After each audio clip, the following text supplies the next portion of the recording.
उत्तर प्रदेश से हर ज़िले से 10-10 लोग बुलाए गए थे और हर ब्लॉक, हर तहसील, हर ज़िले से लोग आए हुए हैं।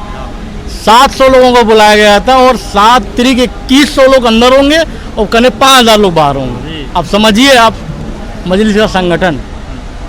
लोकसभा आप लड़े थे, उसमें कैसे क्या हुआ, थोड़ा सा उसके बारे में बताएं। लोकसभा पे हम 4थी पोजीशन पे थे और जो मेरा पीडीएम मोर्चा था उसमें सबसे अच्छा वोट मिला था। दूसरी बात, उस टाइम एक लहर चल रही थी बीजेपी एंटी बीजेपी, और हमारे राष्ट्रीय अध्यक्ष जी ने सिंबल ना देने का फैसला लिया था।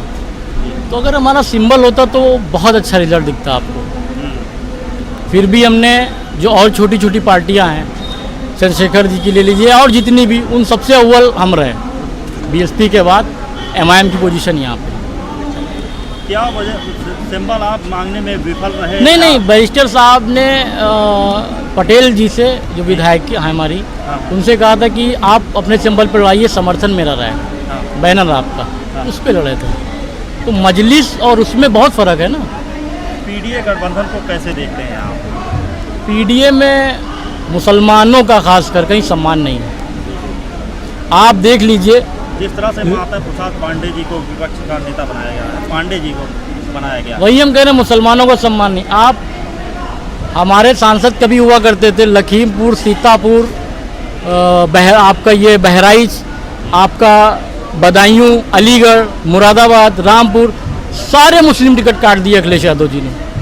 रुचि को दिया उस एसटी संजी का काट के, सलीम शेरवानी का काट दिया, किसी और को दे दिया। तो मुस्लिम क़यादत ही को ख़त्म कर दिया अखिलेश जी ने।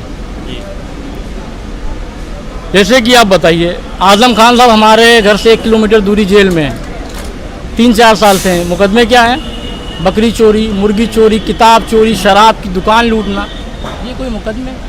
शिवपाल जी बाहर हैं, ये मुकदमे नहीं हैं। अखिलेश जी हैं, आदित्य यादव हैं, राम गोपाल यादव हैं, राहुल जी हैं, बहन जी हैं। लेकिन क्या वजह है कि मुख्तार साहब मारे जाएंगे, अतीक साहब मारे जाएंगे? समाजवादी को ही निशाना क्यों बनाते हैं, जबकि समाजवादी मुसलमान भर भर के हैं, ज़्यादातर मुसलमान समाजवादी पार्टी को जब हमने वोट दिया, उसने 2012 में कहा कि मुसलमानों 18% रिजर्वेशन दूंगा उनके मैनिफेस्टो में, और उसके बदले में दिया गया। खालिद मुजाहिद, तारिक कासमी का इनकाउंटर हुआ, मौलाना दोनों, डीएसपी जियाउल हक का इनकाउंटर हुआ, इनके मंत्री पे आरोप लगा, रघुराज प्रताप सिंह, और दादरी में कांड हुआ। तो बहुत सारी लिंचिंग, सारी चीज़ें, मुसलमान मारा जा रहा।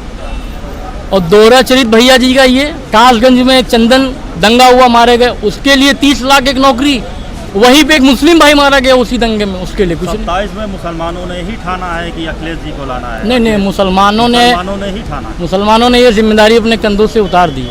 पूरी दुनिया में बैरिस्टर ओवैसी साहब ने अभी पहलगामा हमले के बाद एक अपना वो जो सेकुलरिज्म है, जो चीज़ें हैं, 29 से 39 लगभग पीडीए के सांसद जीत के गए। अगर कांग्रेस हो या अन्य दलों को मिला लिया 41-42 लगभग। देखिए, हम नहीं लड़े थे ना, और पीडीए बता रहे, वो चुनाव हुआ था बीजेपी और एंटी बीजेपी, तीसरा कोई विकल्प ही नहीं था। तो वहाँ पे सारे लोग, हम लोग भी, सब लोग उसी में आ गए ना। 27 में किसी भी सूरत हाल में अखिलेश भैया तो मुख्यमंत्री कभी नहीं बनेंगे, उनको खुद भी पता है। अखिलेश जी के खिलाफ जाकर लड़ेंगे आप? नहीं, हम नहीं लड़ेंगे। पार्टी जिसको लड़ाएगी वो लड़ेगा। हम अपने सीतापुर ज़िले से तैयारी करेंगे। लोकसभा लड़ चुके हैं, विधानसभा की तैयारी? जी, बिल्कुल करेंगे इंशाल्लाह।